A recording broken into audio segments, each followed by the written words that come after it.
Religion in real sense is not a faith. Religion is actually science.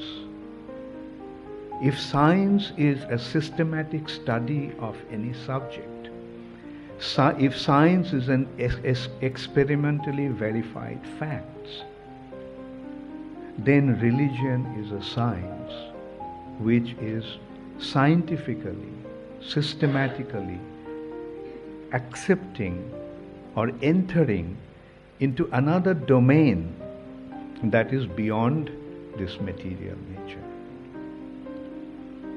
There is another reality beyond this material nature, that is the spiritual reality.